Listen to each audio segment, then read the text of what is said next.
காலுக்காகவும் கோரிக்காகவும் தங்களோட வீட்டுல உட்கார்ந்துருக்கும் போது கோரிக்காகத்தோட அம்மா அங்க வந்தாங்க.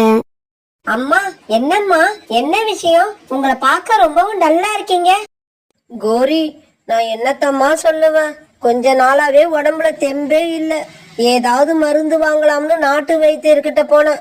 அவரு என்னடானா ஏதாவது பறவை குழந்தைய சூப் வச்சு குடிச்சிட்டு அதோட மாமிசத்தை சாப்பிட்டாதான் உங்களுக்கு பழையபடி தெம்பு வரும்னு சொன்னாரு.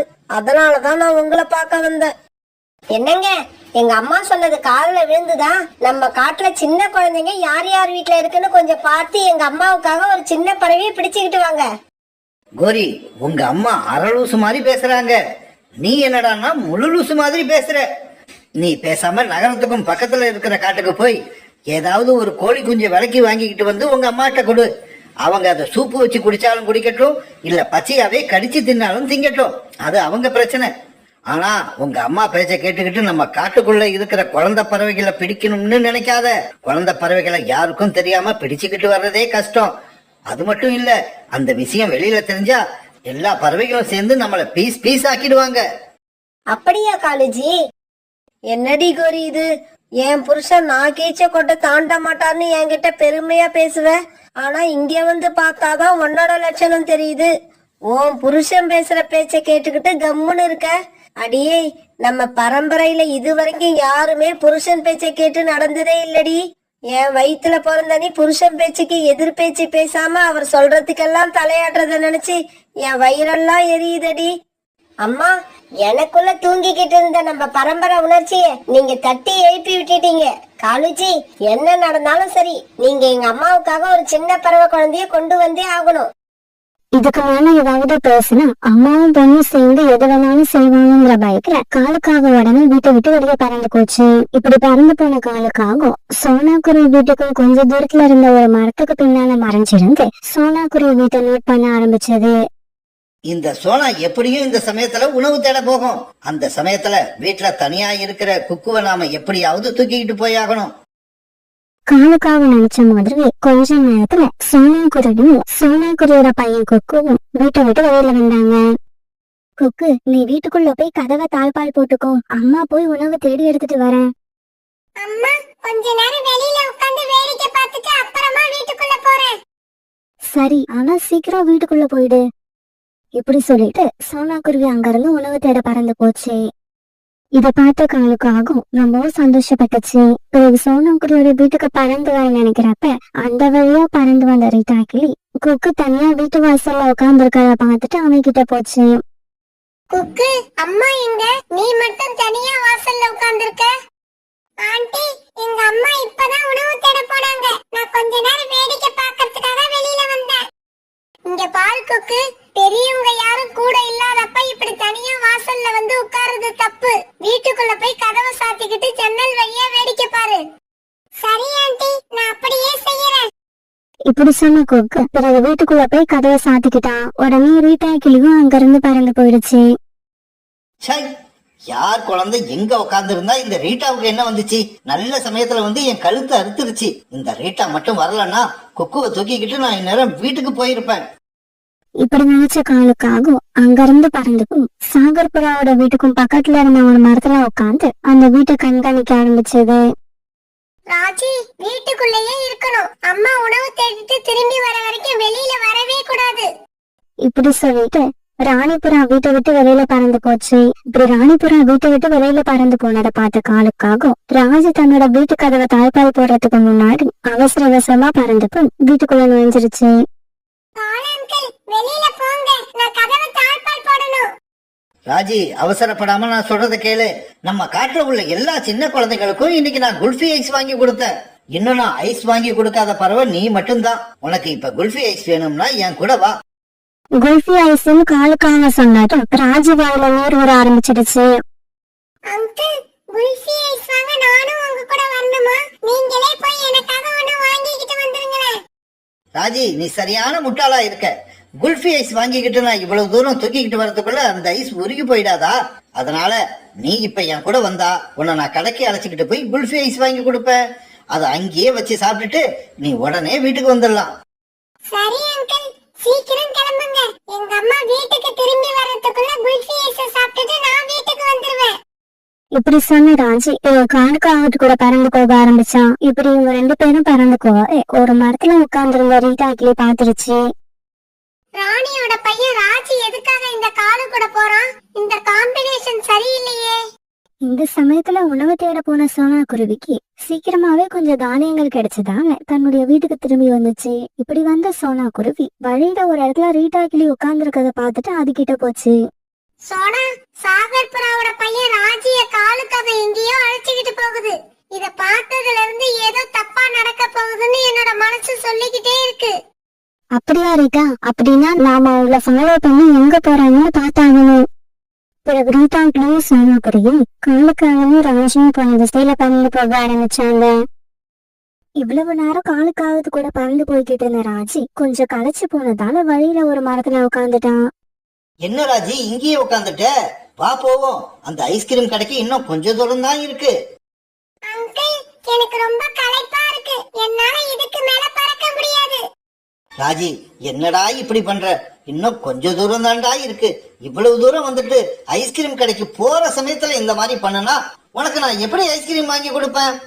அங்கிள், நாம தான் ஐஸ்கிரீம் கடைக்கு பக்கத்துல வந்துட்டோம்ல, அதனால நீங்க போய் ஐஸ்கிரீம் வாங்கிக்கிட்டு வாங்க.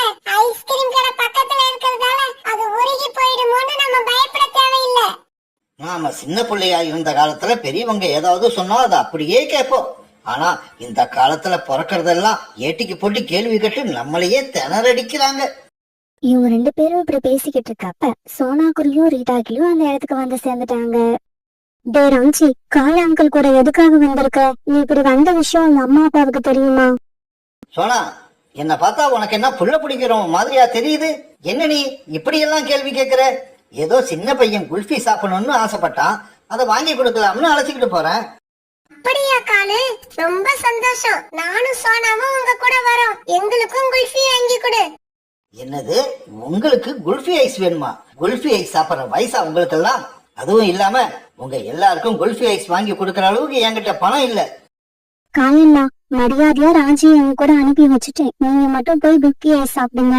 டே ராஜி, நீங்க வந்தது அம்மா அப்பாவுக்கு தெரியுமான்னு கேட்ட. நீ எந்த பதிலும் சொல்லாம உட்கார்ந்துருக்க. எங்க கூட கிளம்பு, வா நம்ம வீட்டுக்கு போவோம். சோனா ஆண்டி, உங்க 2 பேருக்கும் குல்ஃபி வாங்கி கொடுக்கலன்னு தானே நீங்க என்னையும் வீட்டுக்கு கூப்பிடுறீங்க. நான் வர மாட்டேன். நீங்க வீட்டுக்கு போங்க. நான் காலங்கள் கூட போய் குல்ஃபி சாப்பிட்டுட்டு தான் வருவேன்.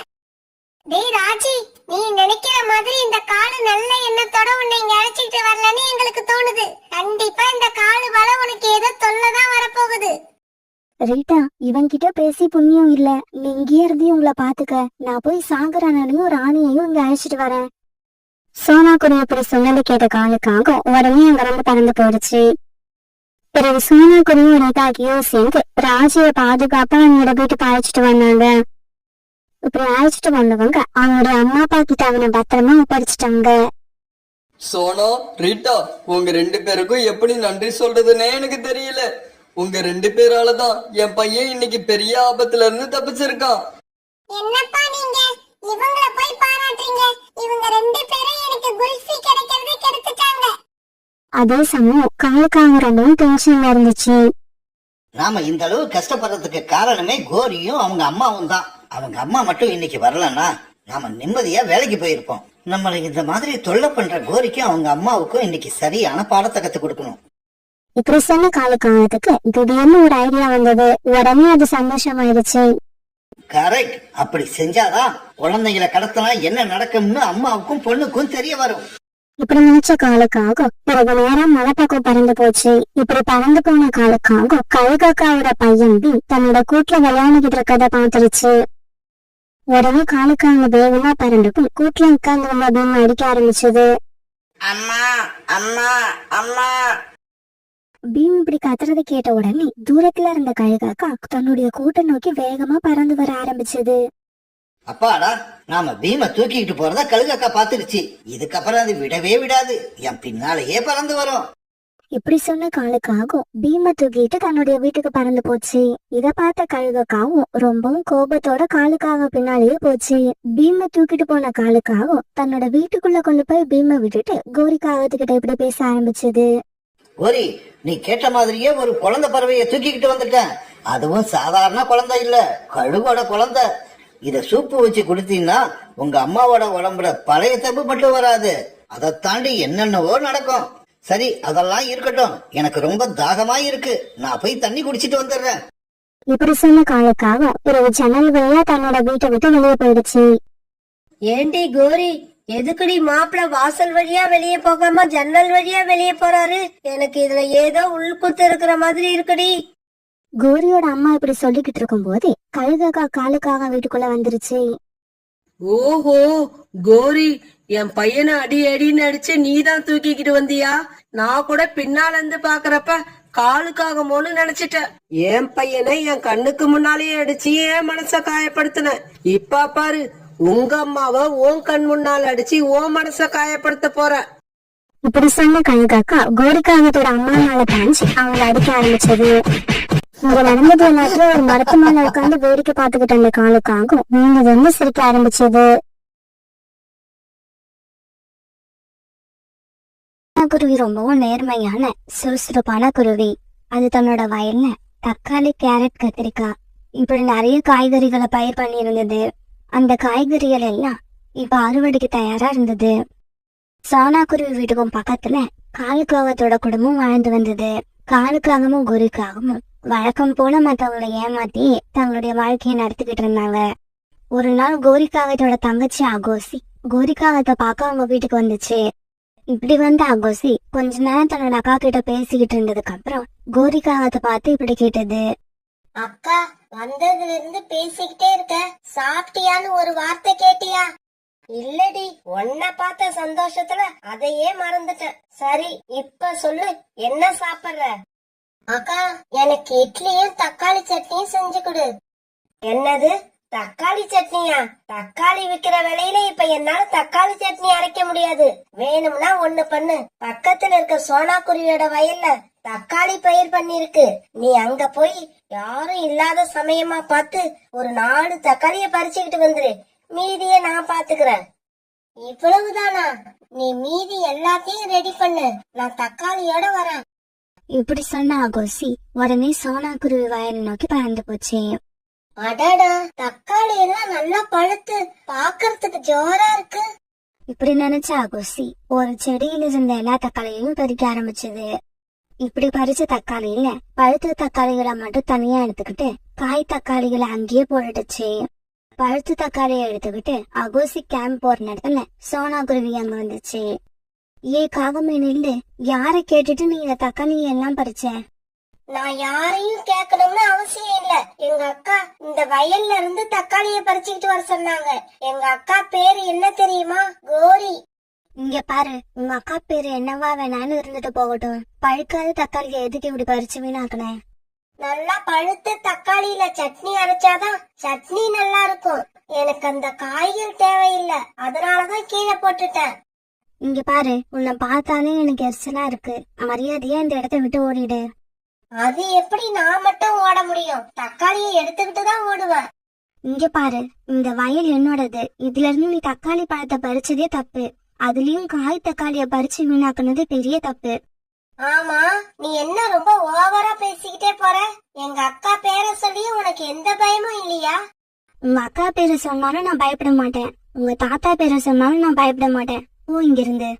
என்ன இப்படி சொல்லிட்டல்ல, இப்பவே போய் எங்க அக்கா கிட்ட எல்லாத்தையும் சொல்றேன். சொல்லு சொல்லு, உங்க அக்கா கிட்ட மட்டும் இல்ல, யாருகிட்ட வேணாலும் சொல்லு. சோனா குருவி இப்படி சொன்னதும் கோரிக்காகத்தோட தங்கச்சி அகோசி கோபத்தோட அந்த இடத்த விட்டு பறந்து போச்சு. அக்கா அக்கா, நான் அந்த சோனா குருவி வயல்ல போய் தக்காளி பறிச்சேனா, அதுக்காக அந்த குருவி என்ன கண்ணா பின்னான்னு திட்டி அந்த இடத்த விட்டு விரட்டிடுச்சு. அந்த நோஞ்சாங்குருவிக்கு என் தங்கச்சியை திட்டுற அளவுக்கு அவ்வளவு திமிர் வந்துருச்சா?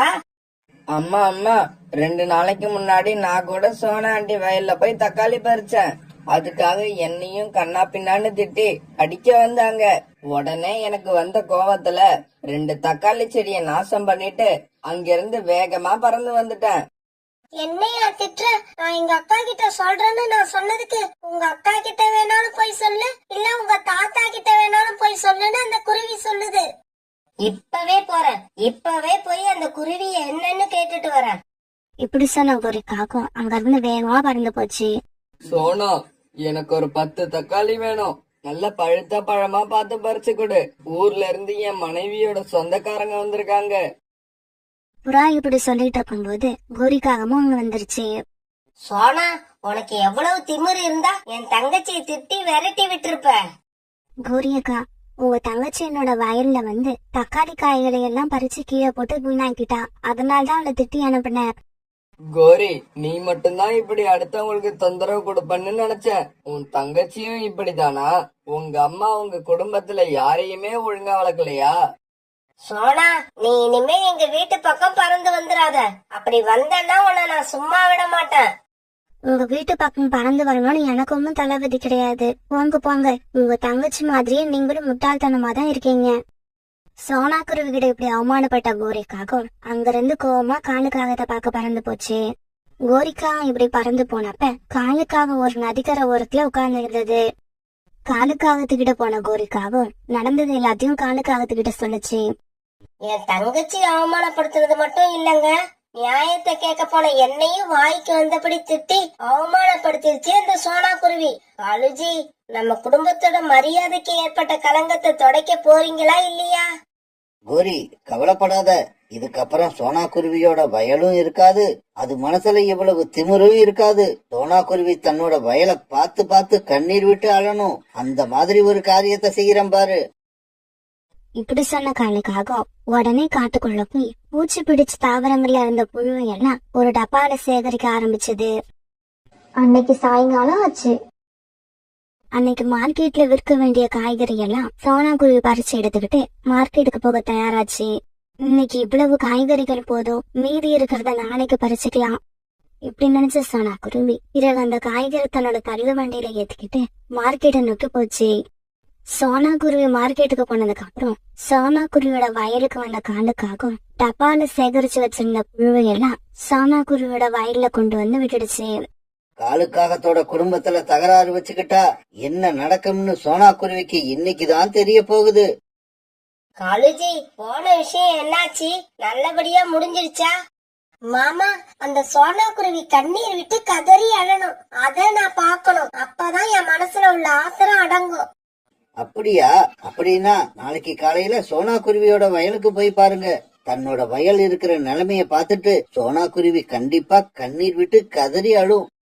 மறுநாள் பொழுது விடிஞ்சிச்சு.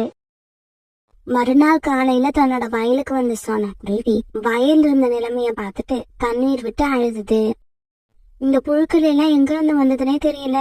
என்னோட காய்கறி செடியெல்லாம் ஒரே ராத்திரியில பாழாக்கிடுச்சு. என்னோட 3 மாசம் உழைப்பு அப்படியே வீணா போயிடுச்சு.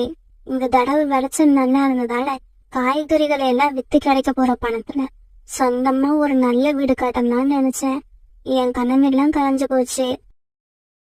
சோனா குருவி இப்படி அழுவதையெல்லாம் கோரிக்காகவும் அது தங்கச்சியும் கொஞ்சம் தூரம் தள்ளி இருந்த ஒரு மரத்துல உட்காந்து சந்தோஷமா பார்த்து சிரிச்சுக்கிட்டே இருந்தாங்க. அகோசி, உன்னையும் என்னையும் திட்டின அந்த சோனா குருவி எப்படி அழுதுகிட்டு இருக்குன்னு பாரு. இந்த குருவி மட்டும் இல்ல, என்னோட கோரி அக்கா கிட்ட யாரு பிரச்சனை பண்ணனாலும் அவங்க இப்படிதான் அழுதாகணும். திடீர்னு வந்த சிரிப்பு சதத்தை கேட்டு சோனா குருவி சத்தம் வந்த திசைய பார்க்க அங்க கோரிக்காகவும் அது தங்கச்சியும் பண்ணி சிரிச்சுட்டு பார்த்துருச்சு. அப்படின்னா என்னோட வயல் இந்த நிலைமைக்கு ஆகுறதுக்கு காரணம் இந்த காகங்கள் தான் போல இருக்கு. இந்த காகங்கள் நான் எப்பவும் கஷ்டப்படணும்னு நினைக்கிறாங்க. இதுக்கு ரொம்ப நேரம் கழிச்சு சோனா குருவியோட வயல் பக்கமா ரீட்டா கிளி பறந்து வந்தது. சோனா, என்னாச்சு? ஏன் இப்படி அழுதுகிட்டு இருக்க? இப்படி கேட்டா ரீட்டா கிளி கிட்ட சோனா குருவி நடந்தது எல்லாத்தையும் சொல்லி கண்ணீர் விட்டு அழுதுச்சு. ரீட்டா, என்னோட வயல்ல உள்ள எல்லா காய்கறியும் வீணா போயிடுச்சு. நான் நினைச்சது ஒண்ணு, ஆனா இப்ப நடந்துகிட்டு இருக்கிறது ஒண்ணு. சோனா, அழாத. நீ இப்படி அழுவுறதால எதுவும் ஆக போறது இல்ல. என்னோட கொய்யா மரத்துல இருந்த கொய்யா பழங்கள்ல ஒரு தடவை இப்படிதான் நிறைய புழுக்கள் இருந்தது. நான் உடனே அந்த பழங்கள் மேல பூச்சிக்கொல்லி மருந்து தெளிச்சேன். அதுல இருந்து எல்லா புழுக்களும் செத்து போயிடுச்சு. இங்க பாரு, என்கிட்ட அந்த பூச்சிக்கொல்லி மருந்து இன்னும் கொஞ்சம் இருக்கு. அத நான் கொண்டு வந்து கொடுக்கறேன். அத உன்னோட காய்கறி செடிகள் மேல தெளிச்சு வை. இதை கேட்ட சோனா குருவி உடனே சந்தோஷமாயிடுச்சு. பிறகு தன்னோட வீட்டுக்கு போன ரீட்டா கிளி அந்த பூச்சி மருந்து பாட்டில் எடுத்துட்டு வந்து சோனா குருவி கிட்ட கொடுக்க சோனா குருவி அந்த பூச்சி மருந்த தன்னோட வயல் பூரா தெரிச்சது. இங்க பாரு சோனா, இன்னும் 2 நாளைக்கு எந்த காய்கறியும் பறிச்சு நீ உபயோகப்படுத்தாத. 2 நாளைக்கு அப்புறம் எல்லாம் சரியாயிடும். ரீட்டா, என்னோட காய்கறி செடிகள்ல உள்ள எல்லா புழுக்களும் இறந்து போயிடுமா? 2 நாள் கழிச்சு பாரு, உன்னோட வயல் பழையபடி வந்துரும். கோரி பாத்தியா, நான் சொன்னபடியே சோனா குருவிய கதறி கதறி அள வச்சுட்டேன். அகோசி, உங்க மாமா இப்படி இருக்கிறதாலதான் உங்க மாமாவை பார்த்து இந்த காட்டுல உள்ள எல்லா பறவைகளும் ரொம்ப பயப்படுவாங்க. என்னோட மாமான்னா சும்மாவா, சொன்னத சொன்னபடி நடத்தி காட்டிட்டாரு. இதே சமயம் தன் நண்பர்கள் கூட விளையாடுறதுக்காக ஜக்கு வீட்டை விட்டு பறந்து போனான். இப்படி போன ஜக்கு சோனா குருவியோட வயல்ல உள்ள தக்காளிய பார்த்துட்டு அங்க போய் உக்காந்தான். சோனா குருவி அந்த சமயத்துல பூச்சி மருந்து தெளிச்சுட்டு தன்னோட வீட்டுக்கு போயிருந்தது. இந்த வயல்ல இப்ப யாரும் இல்ல, நமக்கும் ரொம்ப பசிக்குது. நாம 2 தக்காளிய சாப்பிட்டுட்டு 4 செடிய நாசம் பண்ணிட்டு அதுக்கப்புறம் விளையாட போகலாம். இப்படி நினைச்ச ஜக்கு பூச்சி மருந்து தெளிக்கப்பட தக்காளிய பறிச்சு அவசர அவசரமா சாப்பிட ஆரம்பிச்சான். இப்படி சாப்பிட ஆரம்பிச்ச ஜக்கு பிறகு அப்படியே மயங்கி விழுந்துட்டான். இப்படி மயங்கி விழுந்த ஜக்கு அங்கேயே தன்னோட உயிரை விட்டுட்டான். ஜக்கு இப்படி இறந்து கிடக்குற விஷயம் காவங்களுக்கும் தெரிய வந்துச்சு. உடனே காணுக்காகவும் கோரிக்காகவும் அந்த இடத்துக்கு ஓடி வந்தாங்க. பாவம் ஜக்கு, சோனா குருவி தன்னோட காய்கறி செடிகள்ல புழு அதிகமா இருக்கிறதால இன்னைக்குதான் பூச்சி மருந்து அடிச்சுது. அது தெரியாத ஜக்கு அந்த பழத்தை சாப்பிட்டுட்டு இப்படி அநியாயமா உயிரை விட்டுட்டான். காலுஜி, எப்படியாவது என்னோட ஜக்குவ உயிரோட கொண்டு வாங்க. கோரி, பெத்தவங்க செஞ்ச தப்பு பிள்ளைகளை பாதிக்கும்னு சொல்லுவாங்க. அது நம்ம விஷயத்துல 100க்கு 100 சரியா நடந்துருச்சு. நாம சோனா குருவியோட வயல்ல புழுவை கொண்டு வந்து விடலன்னா சோனா குருவி தன்னோட வயலுக்கு பூச்சி மருந்து அடிச்சே இருக்காது, நம்ம பையனோட உயிரும் போயிருக்காது. ஹலோ ஃப்ரெண்ட்ஸ், நாம என்ன நினைக்கிறோமோ அதுதான் நமக்கும் நடக்கும். அதனாலதான் பெரியவங்க சொல்லுவாங்க, யாருக்கும் கெட்டது நினைக்கவே கூடாது, எல்லாருக்கும் நல்லது நினைச்சா நமக்கு நடக்கிறதும் நல்லதாவே நடக்கும். அப்படி இல்லாம மத்தவங்களை அழிக்க நினைக்கிறவங்க இந்த காகங்கள் மாதிரிதான் கடைசியா அழுதுகிட்டு இருப்பாங்க.